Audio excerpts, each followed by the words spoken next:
So what we are looking at is the process of micturition, which is the process of urinating. So I told you to say the process in which urine is being produced is the function of the kidney nephron. The kidney nephron has different components. The first part is the glomerulus that is connected to proximal convoluted tubule. Then the proximal convoluted tubule is connected to the loop of Henle. The loop of Henle has got the descending and the ascending. So you have the thin descending, thin ascending, and thick ascending part of the loop of Henle. That is also connected to distal convoluted tubule. The distal convoluted tubule, they are connected to the collecting tubules, which are connected to the collecting ducts. And these collecting ducts, they will join to form a tube that is connecting to the papillae. Okay, the papillae, we said the papillae, they are opening into the minor calyces, and the minor calyces, they will join to form the major calyces. The major calyces, they will join to form the renal pelvis. Then the renal pelvis will continue as the ureters. These ureters, they will go into connect to the urinary bladder. Then from the urinary bladder, you have the urethra. The urethra is the one now that will open to the outside world, okay, to facilitate the process of urination. So upon the production of urine in the kidney nephron, it will be transported to the renal pelvis, and then from there via the ureters to the urinary bladder for storage of urine. Because this urine, it doesn't mean that once the urine has been produced, it has to be exposed to the outside, or you have to void the urine. So there is some amount of urine that is required within the urinary bladder to stimulate urination processes. So if the amount of urine in the urine bladder is less, you won't have that urge to go and urinate. The micturition reflex is not going to be activated. So now, how is this reflex going to be activated for a person to be able to urinate? Okay. So the micturition is a process of emptying the urinary bladder. So that process of emptying the urinary bladder is called micturition or urination. So there are two processes that are involved in micturition. So the first process, the bladder, which is the urinary bladder, fills progressively until the tension in the wall rises above a threshold level. Okay, so the urine will be transported to the urinary bladder. So the bladder is filling with urine. So that volume of urine in the urinary bladder, if it has increased so much, it will trigger a reflex, which is called urination reflex or micturition reflex. So there is a threshold to which the bladder can hold the urine. Above that threshold, then you have the desire or the urge to go and urinate, because that reflex now will be triggered. So above this threshold, a nervous reflex called the micturition reflex occurs that empties the bladder. So now this is the reflex that is responsible to empty the bladder. So the micturition reflex is an automatic spinal cord reflex. However, it can be inhibited or facilitated by centers in the brainstem and the cerebral cortex. Okay, so it's unfortunate that we're not going to discuss neurophysiology. That is beyond our scope for this course, according to the curriculum.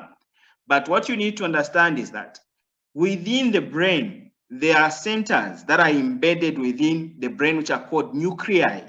So those nuclei, they are responsible to modulate or to regulate certain reflexes.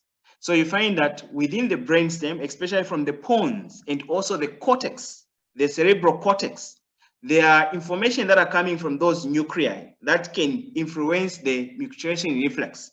So it can be controlled. For instance, right now you're having a class, in as much as maybe your urinary bladder is full, you have this urge to go and urinate because you know to say you're having class. You try by all means to send a strong signal to inhibit urination so that maybe you spend an hour or two again without going to the toilet. So in as much as it's a reflex, but it can be controlled by the higher centers within the brain itself, your conscious itself.